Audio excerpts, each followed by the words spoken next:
हाँ, तो देखिए एटम में इलेक्ट्रॉन की एनर्जी का एक ग्राफिकल रिप्रेजेंटेशन है. In the first orbit of atom, energy of electron is -13.6 electron volt. In the first orbit of hydrogen atom, ये सारी कैलकुलेशन हाइड्रोजन एटम के लिए है. In the second orbit n is equal to 2, second orbit, so energy of electron that will be -3.4 electron volt. -3.4 बड़ी term है, higher term है as compare to -13.6. अरे देखिए -13.6 इसमें ऐड करोगे क्या 10.2, कुछ ऐड करेंगे इसमें हम तो कितना आएगा -3.4. तो बिगर टर्म हो गई ना ये, तो कुछ ऐड करने पर आई है -3.4. अच्छा, फर्स्ट और सेकंड ऑर्बिट के बीच का एनर्जी डिफरेंस सबसे बड़ा है. अब सेकंड और थर्ड ऑर्बिट का एनर्जी डिफरेंस कम हो गया, ये n = 3, तो एनर्जी कितनी होगी इलेक्ट्रॉन की -1.51 इलेक्ट्रॉन वोल्ट. थर्ड और फोर्थ ऑर्बिट में इलेक्ट्रॉन की एनर्जी का डिफरेंस और कम हो जाएगा, तो n = 4 और भी नियर आ जाएगा ये, n = 4, और इलेक्ट्रॉन की एनर्जी -0.85 इलेक्ट्रॉन वोल्ट. तो जैसे जैसे n की वैल्यू बढ़ेगी हम देख रहे हैं कि एनर्जी डिफरेंस घट रहा है. सबसे बड़ा डिफरेंस ये है, उससे छोटा डिफरेंस है, उससे छोटा डिफरेंस है, और फाइनली इनफाइनाइट, n = इनफाइनाइट, तो भाई एनर्जी हो जाएगी यहाँ पर 0. एक बड़ा इंपॉर्टेंट ग्राफ है. इस ग्राफ के ऊपर बेस कई तरह के सवाल, कई तरह के न्यूमेरिकल एग्जाम में पूछे जाते हैं. चलो नोट कर लीजिए. अब इसके बाद कुछ न्यूमेरिकल प्रॉब्लम्स अपन देखते हैं इलेक्ट्रॉन की एनर्जी से रिलेटेड. ये सारी कैलकुलेशन कल की क्लास में हो चुकी थी, बस ग्राफ आज नया है. इस पूरी कैलकुलेशन पर बेस जो कुछ इम्पोर्टेंट नोट्स थे वो भी कल हम लिख चुके थे, बस आज ये ग्राफ नया है यहाँ पर, है ना. ग्राफ आप नोट कर लीजिए.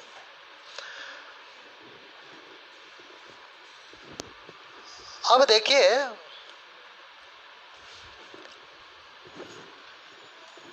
इलेक्ट्रॉन की एनर्जी का जो फार्मूला था हमारा, वो था -z² / n², 13.6 इलेक्ट्रॉन वोल्ट. ये इलेक्ट्रॉन वोल्ट में है भाई. इलेक्ट्रॉन वोल्ट का फार्मूला लिखने में सिंपल, इसलिए मैं इसको लिख देता हूँ बार बार, है ना. बट ऐसा नहीं है कि यही है. ये एनर्जी का फार्मूला जूल में भी है, अर्ग में भी है, कैलोरी में भी है ना. बट ये थोड़ा कम लिखना पड़ता है ना, इसलिए इसको काम में ले रहा हूँ. मेन चीज कंसेप्ट को समझना है हमको. तो देखिए कि कंसेप्चुअल बात क्या है यहाँ पर. अब देखो इस फार्मूले में भी देखिए क्या है यहाँ पर कि ये 13.6 ये तो कांस्टेंट है ना, ये तो कांस्टेंट है.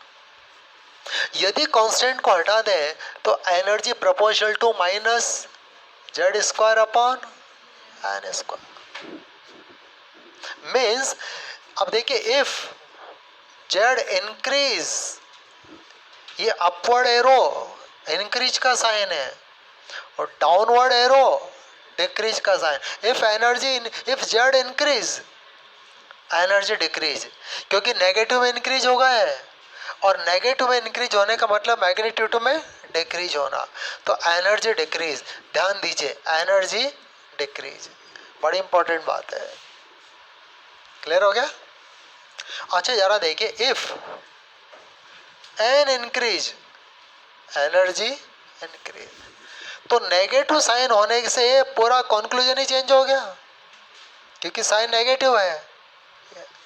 अच्छा यदि रेशो निकाला एनर्जी का रेशो, तो E1/E2 = जरा देखिए z1² into n2 square upon Z2 square into n1 square.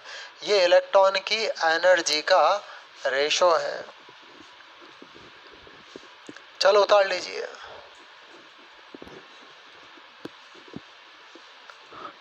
अब जरा देखिए, अब कुछ numerical problems one by one. अब कुछ सवाल बस इसी एनर्जी फॉर्मूले पर बेस।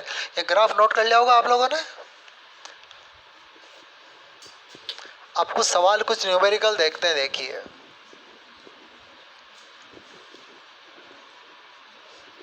देखो, एक सवाल है, फाइंड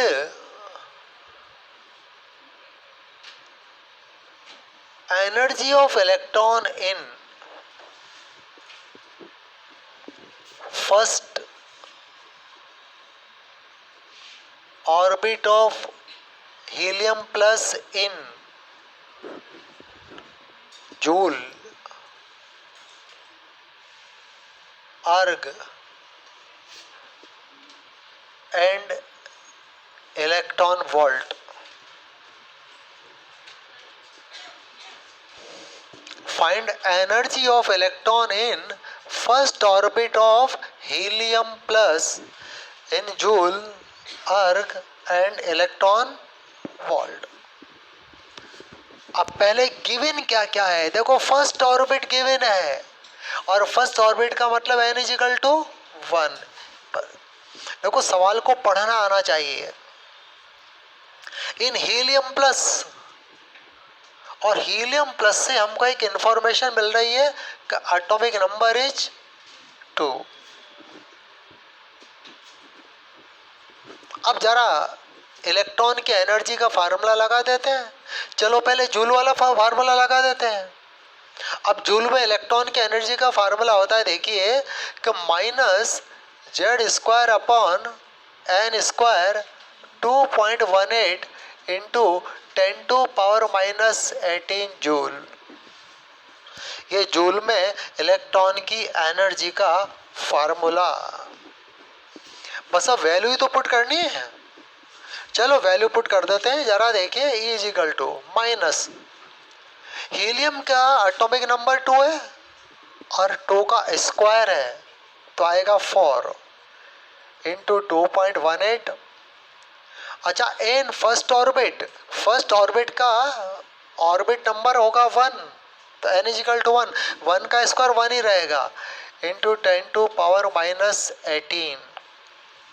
चलो 4 से मल्टीप्लाई कर दे, सिंपल सी कैलकुलेशन है। यदि भारी होती तो मैं आपके ऊपर छोड़ देता, ठीक है ना, बट सिंपल इससे कर लेता हूँ इसको। तो कितना हो गया, हाँ 8.72 माइनस में है, ठीक है ना, into 10⁻⁻18 joule.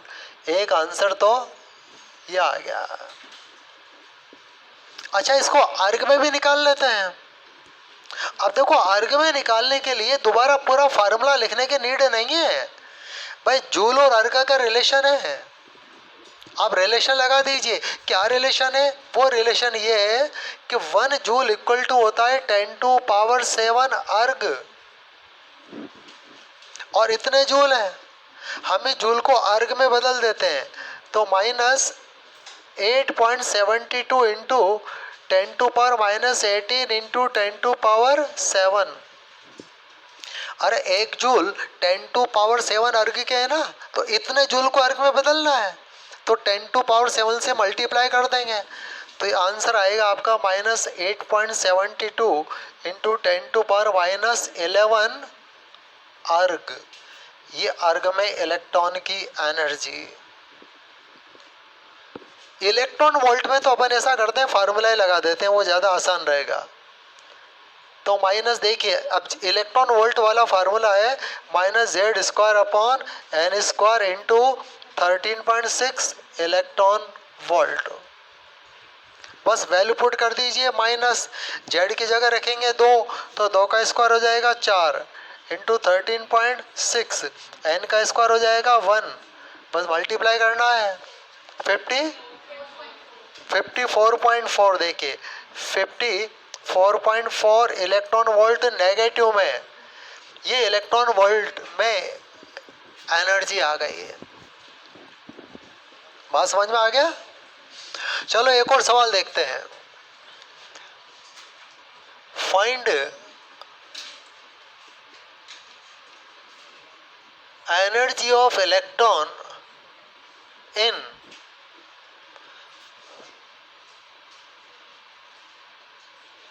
second orbit of hydrogen atom in kilojoule per mole, in kilojoule per mole। इसको क्या है? के का मतलब होता है किलो, जे का मतलब जूल पर मोल। Find the energy of electron in second orbit of hydrogen atom in kilojoule per mole। अब सबसे पहले अपन जूल वाला फार्मूला लगाते हैं। देखिए तो E equal to minus Z square upon N square 2.18 into 10 to power minus 18 joule. अब question में जो भी गिवन है उसको पुट कर देते हैं। जरा देखे E इक्वल टू माइनस, अब हाइड्रोजन एटम के लिए जेड की वैल्यू 1 होगी, 1 का square 1, N second orbit means N is equal to 2। अच्छा 2 का स्क्वायर 4, ऊपर 2.18 10 टू पावर माइनस 18। चलो सिंपल सी कैलकुलेशन है, कर लेते हैं। माइनस 0.5116 यानी कि 5 और 5 है ना, minus 0.545 into 10 to power minus 18 joule. But ये हमारा आंसर नहीं है, हमें आंसर जूल में नहीं निकालना, किलो जूल पर मोल में निकालना है। अच्छा ये तो एक इलेक्ट्रॉन की एनर्जी आ गई, अब हम 1 मोल इलेक्ट्रॉन की एनर्जी निकालते हैं। चलो निकालते, देखिए अब एनर्जी ऑफ 1 मोल इलेक्ट्रॉन। अच्छा 1 मोल में कितने इलेक्ट्रॉन होते हैं? एवोगैड्रो नंबर के बराबर। ये तो एक इलेक्ट्रॉन की एनर्जी है, हमको निकालनी है 1 मोल इलेक्ट्रॉन की एनर्जी। और 1 मोल में इलेक्ट्रॉन होंगे एवोगैड्रो नंबर के इक्वल होंगे, तो इसको एवोगैड्रो नंबर से मल्टीप्लाई कर देते हैं। Minus 0.545 into 10 to power minus 18 into 6.02 into 10 to power 23। अब ये यूनिट क्या लगाएंगे? जूल पर मोल, क्योंकि 1 मोल इलेक्ट्रॉन की एनर्जी आई है, तो यूनिट लगा देंगे जूल पर मोल। अब जूल को बदलना है किलो जूल में। कैसे बदलेंगे? 1000 से डिवाइड करके, जैसे ग्राम को किलोग्राम में बदलते हैं ना, by dividing the 1000, just like we will converting joule into kilo joule by dividing 1000। That's clear? तो देखिए E इज इक्वल टू, चलो इसको थोड़ा सोल्व कर लेते हैं। Minus 0.545 into 6.02 into 10 to power 5, ये 10 टू पावर माइनस 18 और 23 5 होगा। चलो यहाँ तक तो जूल पर मोल ही है। अब अपन क्या करेंगे, जूल पर मोल को किलो जूल पर मोल में कन्वर्ट कर लेते हैं, और इसके लिए हम 1000 से डिवाइड करेंगे इसको। देखिए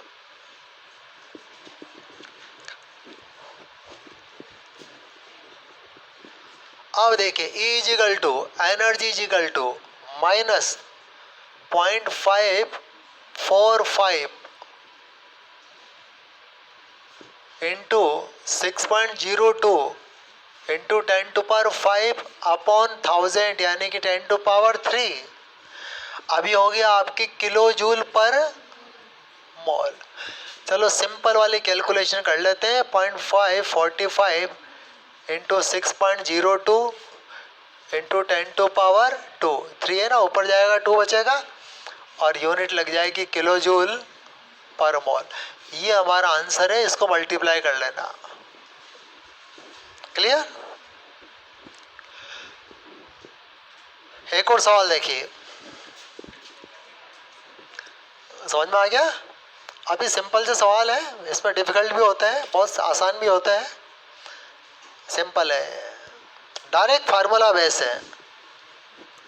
हाँ बस इतना सा है कि जूल को किलो जूल में बदलना, पर इलेक्ट्रॉन को पर मोल इलेक्ट्रॉन में कन्वर्ट करना। तो भाई आप कॉम्पिटिटिव एग्जाम के स्टूडेंट है, इतना तो तैयार रहना पड़ेगा तुम्हें। एकदम से हलवा क्वेश्चन कभी भी नहीं आएगा। हाँ नीट में आ जाते हैं, मेंस में नहीं आते, एडवांस में तो कतई नहीं आते। अच्छा कभी कभी एडवांस में भी बड़े आसान सवाल आते हैं कभी कभी, और इतना आसान होता है कोई इसलिए गलत जाता है कि बहुत आसान है। बच्चे यकीन कर ही नहीं पाता कि भाई आईआईटी का क्वेश्चन इतना आसान कैसे आ गया, हजम ही नहीं होती ये बात। अब वो गलत बोले बड़ा सिंपल है, गलत चल जाता है वो। क्यों गलत? क्योंकि बड़ा आसान आ गया वो, तो दिमाग स्वीकार ही नहीं करता कि आईआईटी में भी आ सकता है, और आते हुए बच्चा गलत करके आता है उसको। तो हमको हर तरह के सवाल की प्रैक्टिस होनी चाहिए, डिफिकल्ट की भी और आसान की भी। और आईआईटी में मजे की बात यही कि आईआईटी में भी 50% क्वेश्चन आसान ही पूछे जाते हैं, मतलब बहुत ज़्यादा आसान नहीं बट थोड़ा सा कंसेप्शनल। 50% क्वेश्चन ऐसे होते हैं जिनको बच्चा कर सकता है बड़े मजे में। बाकी जो 50% है बस उनमें क्वेश्चन में ट्विस्ट होता है, एक ज़बरदस्त मोड़ होगा, घुमाव होगा, थोड़ा दिमाग को हिलाने वाला होगा वो। नीट में आसान आते हैं, नीट में क्योंकि वहाँ टाइम का बड़ा प्रॉब्लम रहती है वहाँ पर। मेंस में भी एकदम से हलवा क्वेश्चन नहीं आता, थोड़ा सा तो आपको करना पड़ेगा, कुछ नहीं तो जूल को किलो जूल में पूछ लेगा, मॉल में कर लेगा, कुछ और हो जाएगा बाकी ऐसे। चलो देखिए एक और सवाल देखते हैं कि find ratio of energy of electron in first orbit of hydrogen and second orbit of helium plus. अब देखो ये सवाल भी है और एक कंसेप्ट भी है। ये पर्टिकुलर सवाल इसलिए लिया जा रहा है, इस सवाल में एक कंसेप्ट की बात भी छुपी हुई है, एक थ्योरी भी सवाल के अंदर हिडन है। देखिए ध्यान दीजिए इधर। देखो हमारे पास दो एटॉमिक सिस्टम है, एक हाइड्रोजन और एक हीलियम प्लस। हाइड्रोजन का एटॉमिक नंबर होता है 1, हीलियम प्लस का एटॉमिक नंबर होता है 2। अच्छा हाइड्रोजन के लिए क्वेश्चन में पूछा है first orbit of hydrogen n1 = 1, और हीलियम के लिए क्या पूछा है सेकेंड ऑर्बिट, यानी कि n2 = 2। अब एक तो तरीका एक है सीधा फार्मूला लगाओ, रेशो वाला फार्मूला कि E1/E2 = Z1² into N2² upon Z2² into N1²। अच्छा Z1 की वैल्यू 1 है, 1 का स्क्वायर 1, N2 की वैल्यू 2 है, 2 का स्क्वायर 4, Z2 की वैल्यू अगेन 2 है, 2 का स्क्वायर 4, N1 की वैल्यू 1 है, 1 का स्क्वायर 1। तो कितना है आपका 1/1, यानी कि 1:1। और इसका कंक्लूजन क्या निकला कि हाइड्रोजन के फर्स्ट ऑर्बिट में और हीलियम के सेकेंड ऑर्बिट में इलेक्ट्रॉन की एनर्जी इक्वल है। अच्छा दो अलग अलग एटॉमिक स्पीशीज में इलेक्ट्रॉन की एनर्जी इक्वल कब होगी? देखिए अब ध्यान देना। देखो इलेक्ट्रॉन की एनर्जी जो होती है ना, एनर्जी वो प्रोपोर्शनल टू होती है -Z² का। अब यदि दो डिफरेंट एटॉमिक सिस्टम में ये रेशो इक्वल है तो इलेक्ट्रॉन की एनर्जी भी इक्वल हो जाएगी। ध्यान दीजिए कंसेप्ट की बात।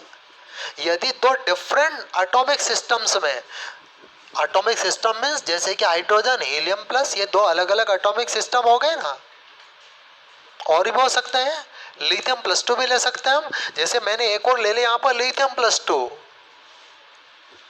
और मैं कहता था कि लिथियम प्लस टू के थर्ड ऑर्बिट में, तो भाई लिथियम के लिए Z3 कितना हो जाता 3, और थर्ड ऑर्बिट में N3 कितना हो जाता 3, तो यहाँ पे Z² अपॉन N² क्या आता 1। तो हाइड्रोजन के फर्स्ट ऑर्बिट के लिए Z² अपॉन N² क्या आ रहा है 1। हीलियम प्लस के सेकंड ऑर्बिट के लिए Z² अपॉन N² क्या आ रहा है 1, और लिथियम प्लस टू के थर्ड ऑर्बिट के लिए Z² अपॉन N² क्या आ रहा है 1। और जब ये रेशो इक्वल होगा तो आपका एनर्जी भी इक्वल होगी, यानी कि first orbit of hydrogen, second orbit of helium plus and third orbit of lithium plus 2 both have same amount of energy of electron, इनमें इलेक्ट्रॉन की एनर्जी सेम होगी। तो कभी कभी ऐसा भी तो सवाल आता है ना कि हाइड्रोजन के सेकंड ऑर्बिट की एनर्जी इतनी है, तो बताओ हीलियम के कौन सी ऑर्बिट की यही एनर्जी होगी। समझ में आ रहा है ना कि हाइड्रोजन के सेकंड ऑर्बिट में इलेक्ट्रॉन की एनर्जी इतनी है, तो बताओ हीलियम के कौन से ऑर्बिट में एनर्जी यही होगी जितने हाइड्रोजन के सेकंड ऑर्बिट में। तो ऐसी स्थिति में फिर हम सवाल के लिए ऐसे ही सोल्व करते हैं। समझ में आएगी बात ये है। चलो एक और क्वेश्चन देखते हैं। देखिए देखो, if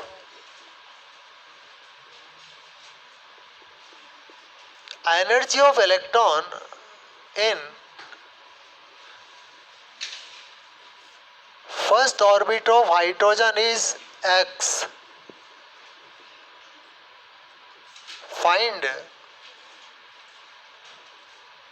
energy of electron in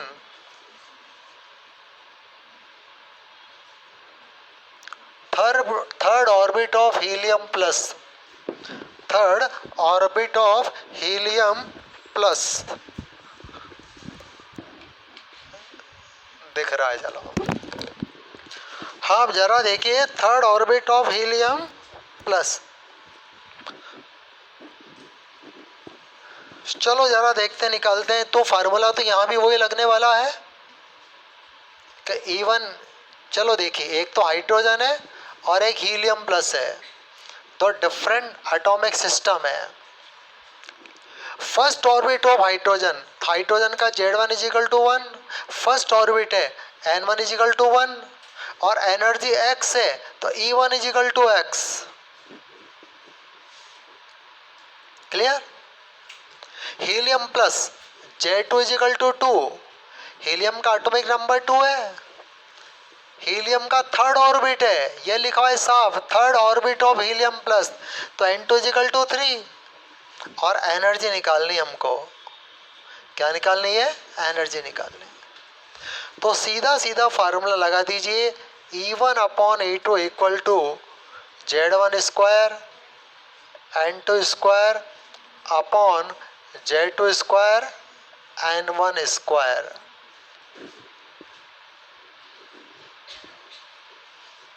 बड़ा आसान है, कोई मुश्किल नहीं है, सिंपल मैथमेटिक्स है।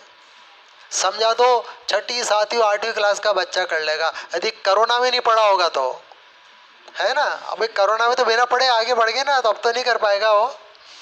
हाँ चलो देखिए, अब E1 की वैल्यू कितनी है x, E2 हमको निकालना है भाई, Z1 कितना है 1, तो 1 का स्क्वायर 1 ही आएगा। N2 कितना है 3, square of 3 will be 9, Z2 equal to 2, square of 2 will be 4, N1 is equal to 1, square of 1 is 1, तो कितना आएगा 9 अपॉन 4। ठीक है ना। We have to calculate value of E2 cross multiplying this, तो by cross multiplying we have a term 9 into E2 equal to 4x, we have to calculate value of E2, तो 4x upon 9, it is our answer। ये आपके सवाल है। चलो एक और सवाल देखिए। अब थोड़ा सा अपन सवाल का थोड़ा सा लेवल बढ़ाते हैं, मामूली सा, कोई ज़्यादा नहीं, थोड़ा सवाल को मल्टीपल कंसेप्ट बनाते हैं। देखिए चलो देखिए, एक क्वेश्चन है, in helium +2 a electron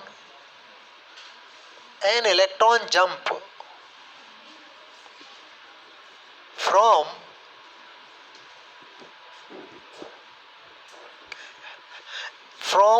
M shell to K shell. In helium plus, an electron jump from M shell to K shell. Find number 1 energy of emitted radiation. Number 2 frequency and wavelength of emitted radiation.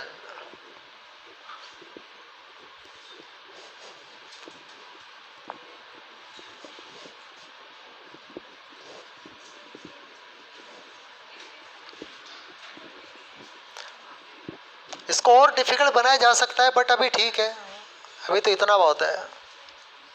इस समय मैं 30 line और लिख सकता हूँ। चलो मैं लिख देता हूँ, आप लोग करना देखें। 2 तो मैं करा दूंगा, 30 से मुझे नहीं आती, वो आपसे पूछूंगा मैं, ठीक है ना। चलो 30 लाइन लिख तो देता हूँ मैं। If emitted energy is absorbed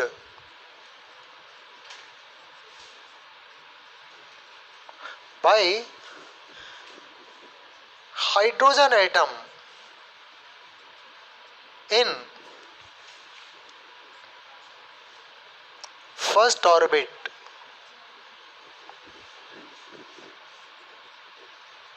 find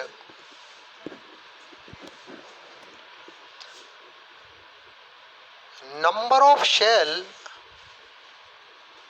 in which electron jump.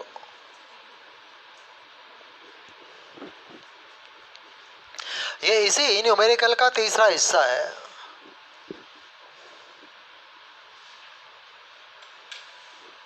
तीसरे हिस्सों को कह सकते हैं कि एडवांस लेवल का है।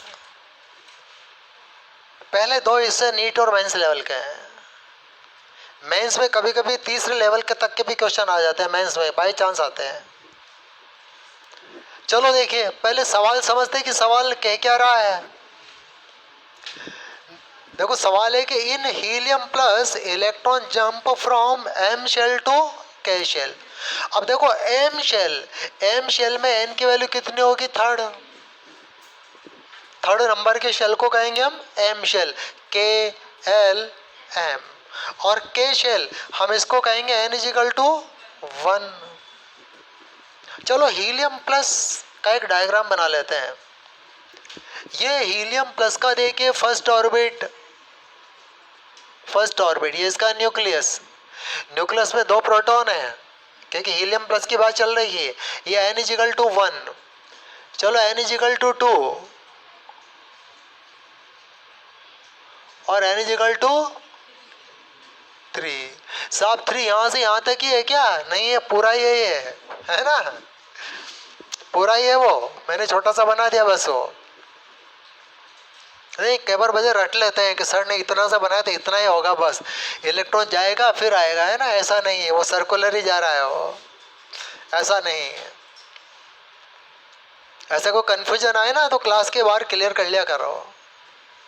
कई बार आते बच्चे दौड़ते हुए, अरे सर आपने इतना सा क्यों बनाया है पता ना पड़ता है। कोई दिक्कत नहीं है, पूछ लो, कोई प्रॉब्लम नहीं है ना। कंफ्यूज लेके मत जाओ। अब देखिए, एक इलेक्ट्रॉन थर्ड ऑर्बिट में है।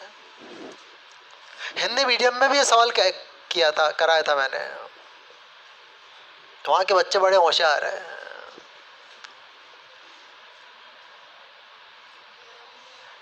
बच्चों को कंफ्यूज हुआ कि साहब थर्ड ऑर्बिट में हो कैसे सकता है इलेक्ट्रॉन, हीलियम का इलेक्ट्रॉन तो एक इलेक्ट्रॉन तो फर्स्ट में होगा। बच्चे ने सवाल पूछा मेरे से, अच्छा सवाल था, पूछना भी चाहिए था। तो वह बिल्कुल इलेक्ट्रॉन थर्ड में तो नहीं हो सकता, बट यदि इलेक्ट्रॉन को एनर्जी दे दें हम तो फिर तो पहुंच सकता है थर्ड में वो। हमने इलेक्ट्रॉन को, हमने क्या किया, हीलियम प्लस को पहले एनर्जी दी और इतनी एनर्जी दी कि फर्स्ट ऑर्बिट का इलेक्ट्रॉन कहाँ पहुंच गया, थर्ड ऑर्बिट में। अब वो थर्ड से फर्स्ट में तो आएगा ना, अब तो आएगा थर्ड से फर्स्ट में। अब थर्ड में क्यों नहीं चक्कर लगाएगा वो? भाई थर्ड में इसलिए चक्कर नहीं लगाएगा क्योंकि थर्ड में उसकी एनर्जी ज़्यादा है, और एनर्जी ज़्यादा है तो स्टेबिलिटी कम है। और कोई भी वहाँ क्यों रहेगा जहाँ उसकी स्टेबिलिटी कम होगी? हमारी सबसे ज़्यादा स्टेबिलिटी कहाँ है? हमारे घर में। सब घर में क्यों है? क्योंकि हमारे पेरेंट्स हमसे बहुत प्यार करते हैं, इसलिए वहाँ ज़्यादा स्टेबिलिटी है। स्कूल में तो कतई नहीं है। यहाँ तो टीचर डंडे भी लगाते कई बार, हालांकि वो प्रेम में लगाते डंडे भी, है ना, चिंता मत करो। हाँ फिर भी भाग के कहाँ, कहीं भी चोट लग जाए, कोई डांट दे फटकार दे, दौड़ के कहाँ जाओगे?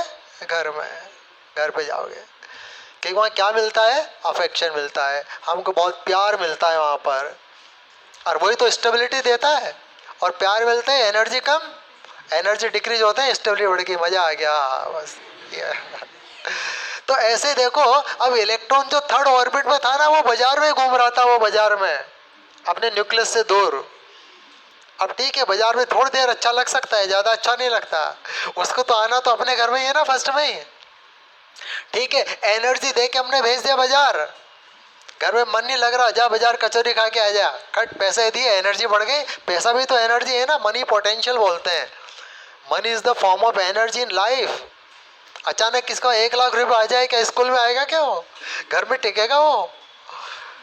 बाइक लेगा, तेज चलाएगा, ये लो एनर्जी बढ़ गई, स्टेबिलिटी कम हो गई, तेज चलाएगा, फिसलेगा, कहीं लगेगी, कुछ होगा, टकराएगा। बड़े बड़े होटल में खाना खाएगा, पेट खराब होएगा, हॉस्पिटल में जाएगा, एनर्जी। अल्टीमेटली लौट के आना उसको घर पे ही है, क्योंकि स्टेबिलिटी वही है उसकी। एनर्जी किसी भी रूप में बढ़े, रुपए पैसे के रूप में बढ़े, कैसे ही बढ़े, स्टेबिलिटी को कम करती है। ठीक है, इलेक्ट्रॉन थर्ड ऑर्बिट में था क्योंकि एनर्जी दे दी थी हमने उसको फर्स्ट में, इसलिए थर्ड में चला गया। पर रुकेगा नहीं थर्ड में, वो रुकेगा कहाँ? वो फर्स्ट ऑर्बिट में। अब थर्ड से इलेक्ट्रॉन आया फर्स्ट ऑर्बिट में, ये इलेक्ट्रॉन है। अब बोर मॉडल क्या कहता है? जब इलेक्ट्रॉन अपर से लोअर में आएगा तो एनर्जी इमिट करेगा, तो एनर्जी को इमिट करेगा ये एनर्जी बाहर निकलेगी। कितनी एनर्जी बाहर निकलेगी? तो जो एनर्जी बाहर निकलेगी ना डेल्टा E, वो निकलेगी आपका E3 माइनस E1, यानी कि थर्ड ऑर्बिट पे एनर्जी माइनस फर्स्ट ऑर्बिट पे एनर्जी। चलो सवाल का पहला हिस्सा कि एनर्जी ऑफ इमिटेड रेडिएशन, इसको सोल्व करते हैं सबसे पहले। अब देखिए, इमिटेड रेडिएशन की एनर्जी होगी आपके E3 माइनस E1। अब क्या करें? पहले तो E3 निकाल लें, E1 निकाल लें, और दोनों को हम माइनस कर दें। चलो निकाल लेते, लाओ E3 पहले मैं अलग से निकाल देता हूँ, थोड़ी प्रैक्टिस नहीं अभी तुम लोगों की, मैं डायरेक्ट कर दूंगा तो थोड़ी दिक्कत हो जाएगी। चलो देखिए, माइनस, अब एनर्जी का फार्मूला तो वही है जो ऑलरेडी पहले, चलो लिख देते हैं यहाँ पर, minus Z square upon N square. अच्छा सवाल ने देखिए, एनर्जी ऑफ इमिटेड रेडिएशन, अब किस यूनिट में? चलो जूल लिख देते हैं, इन जूल लिख देते हैं, जूल। ये लिखा होगा सवाल के अंदर, ये हमने भी लिख दिया जूल में। चलो E3, तो जूल वाला फार्मूला काम में ले लेते हैं, 2.18 इंटू 10⁻⁻18 जूल, ये फार्मूला हमारा है। अब E3, अब देखो माइनस, हीलियम प्लस के लिए जेड कितना होता है भाई? 2। हीलियम प्लस के लिए जेड कितना होता है? 2। तो अब ये 2 का स्क्वायर आ जाएगा 4, थर्ड ऑर्बिट के लिए n कितना है 3, 3 का स्क्वायर आ जाएगा 9 इंटू 2.18 इंटू 10⁻⁻18 जूल। ये तो E3 हो गया। अब E1 भी निकाल लेते हैं, E1 माइनस जेड का स्क्वायर 4, 2 का स्क्वायर 4, 1 का स्क्वायर 1 ही आएगा और इंटू 2.18 इंटू 10⁻⁻18 जूल। क्लियर। अब इमिटेड रेडिएशन की एनर्जी यानी कि delta E, E3 minus E1, E3 की वैल्यू यह रही देखिए -4 into 2.18 into 10⁻⁻18 upon 9 minus E1, E1 की एनर्जी ये रही। अब देखो यहाँ भी माइनस है, यहाँ भी माइनस है, तो माइनस माइनस प्लस, ये प्लस, कोई दिक्कत तो नहीं है। अब एनर्जी रख दीजिए 4 इंटू 2.18 इंटू 10⁻⁻18। चलो अब इसको थोड़ा सा सोल्व कर लेते हैं, जरा देखिए। अब इसमें एक टर्म तो कॉमन आ रही है, 4 इंटू 2.18 इंटू 10⁻⁻18। अब ब्रैकेट में क्या बचा, इधर तो बचा 1, मैं प्लस वाली टर्म लिख लेता हूं पहले, ये 1, इधर क्या बचा 1/9, क्योंकि ये तो कॉमन आ गए ना, तो 1 माइनस 1/9। अब ये मत कहना साहब ये तो हमने कोरोना में छोड़ दिया था, 1 माइनस 1/9 है ना। ये बड़ी दिक्कत आ रही है आजकल, ये छठी क्लास का बच्चा सीधा एट्थ में। अब टीचर कई बार डायरेक्ट कर देता है ना 1 माइनस 1/9। अब एलसीएम वगैरह सीखा ही नहीं उसने 6-7 में, साहब ये तो कोरोना में छुड़वा दिया था हमें, अब एलसीएम सिखाओ पहले उसको। तो आजकल ये बड़ी दिक्कत आ रही है। चलो देखे खैर, आप लोग सीख के आए हो।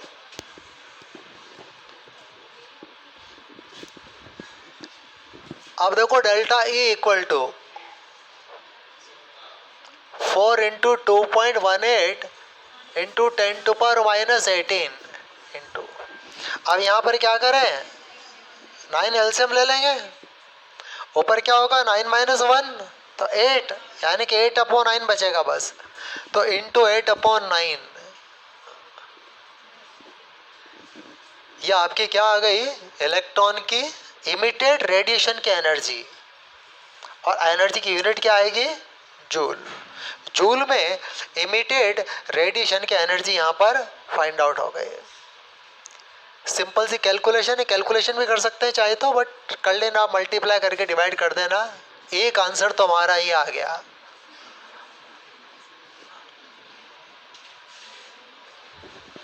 क्लियर। अब सेकंड पार्ट देखिए, फ्रीक्वेंसी और वेवलेंथ। अब हमारे न्यूमेरिकल का दूसरा हिस्से पर आ जाते हैं पर, इस पहले को तो मिटा देते हैं। अब नंबर 2 देखिए, अब फ्रीक्वेंसी और एनर्जी में एक रिलेशन है रिलेशन, क्या रिलेशन है, is equal to H no.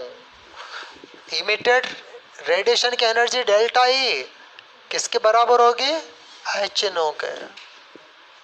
कहाँ पढ़ा था ये, क्वांटम थ्योरी में, मैक्स प्लैंक की क्वांटम थ्योरी में हम डिस्कस कर चुके थे। अब जरा देखिए डेल्टा ई की वैल्यू तो ये आ जाएगी आपके, चलो 8 को 4 से करेंगे, ये 32 आ जाएगा into 2.18 upon 9 into 10⁻⁻18 equal to Planck constant की वैल्यू 6.62 10⁻34 जूल सेकंड, क्योंकि एनर्जी हमने जूल में निकाली है। और यहां से निकालेंगे अपन फ्रीक्वेंसी। अब निकालेंगे हम यहाँ फ्रीक्वेंसी, इधर वाला नोट कर लिया बेटा, तो इसको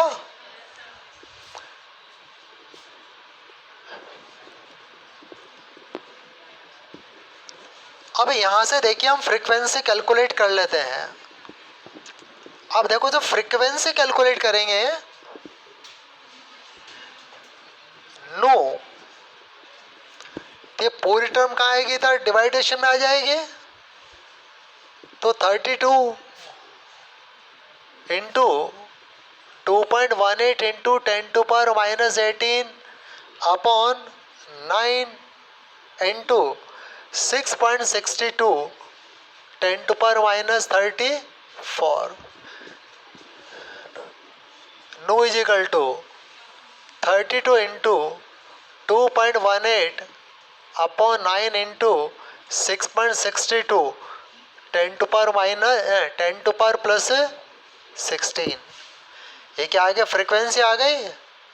फ्रीक्वेंसी की यूनिट क्या होती है, हर्ट्स, और सेकंड साइकिल पर सेकंड, अपन हर्ट्स लगा देते हैं। ये आ गई आपके फ्रीक्वेंसी, आ गई।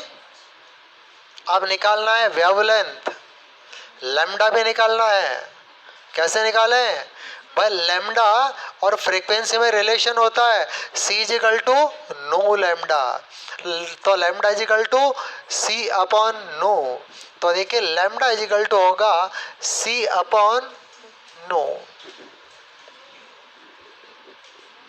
और सी यहां पर वेलोसिटी ऑफ लाइट है।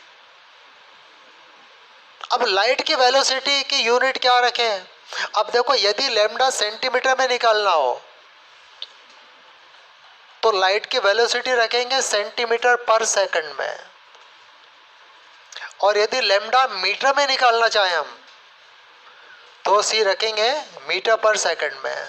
क्वेश्चन में हमने ऐसा कुछ लिखा नहीं किसमें, तो किसमें भी निकाल दीजिए। चलो सी हम रख देते हैं मीटर पर सेकंड में, 3 इंटू 10⁸ मीटर पर सेकंड। नो ये ऊपर निकाल रखा है, निकाल रखा है ना, रख दीजिए इसको। तो देखिए 32 into 2.18 into 10⁻16 upon 9 into 6.62। Clear. थोड़ा सा सोल्व कर लेते हैं, चलो।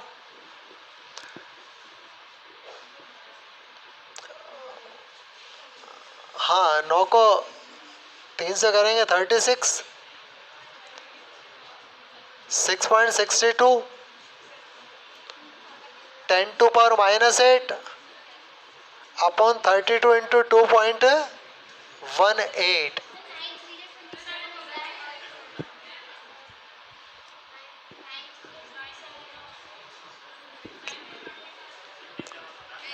अच्छा 27 आएगा, बिल्कुल बिल्कुल क्लियर। हाँ तो लैम्डा भी यूनिट क्या आएगी यहाँ पर, मीटर। ये मीटर में क्या आ गई, आपके लाइट की वेवलेंथ आ गई। क्लियर। अब सवाल का तीसरा हिस्सा देखिए, if emitted energy is absorbed by hydrogen atom, the number of shell in which electron jump. अब ये सवाल का तीसरा हिस्सा है। चलो देखें, देखो ये सवाल ये कह रहा है कि हमारे पास दो एटॉमिक सिस्टम है, ध्यान दीजिए। एक तो है हीलियम प्लस, इसका इलेक्ट्रॉन है थर्ड ऑर्बिट में। देखो एक तो हीलियम प्लस है, इसमें इलेक्ट्रॉन कहाँ है, थर्ड ऑर्बिट में, यानी कि 1 2 थर्ड शेल में इलेक्ट्रॉन है। इसी के बगल में एक एटम और है, वो हाइड्रोजन है, और उसका इलेक्ट्रॉन है फर्स्ट ऑर्बिट में, फर्स्ट ऑर्बिट में। अब हीलियम में इलेक्ट्रॉन क्या कर रहा है कि थर्ड से आ रहा है फर्स्ट में, इससे रेडिएशन यानी कि लाइट एनर्जी इमिट कर रहा है, और ये लाइट एनर्जी को किसने एब्जॉर्ब किया, इस हाइड्रोजन एटम के इलेक्ट्रॉन ने। अच्छा जब इलेक्ट्रॉन एनर्जी एब्जॉर्ब करेगा तो अपर शेल में जाएगा। अब ये इलेक्ट्रॉन एनर्जी एब्जॉर्ब करके किसी अपर शेल में जाएगा, वो कौन से नंबर के शेल में जाएगा, ये हमारा सवाल है। समझ में आ गई बात। चलो कल करते हैं अपन, है ना, घर पे कोशिश करना इसको, आज तो टाइम हो गया।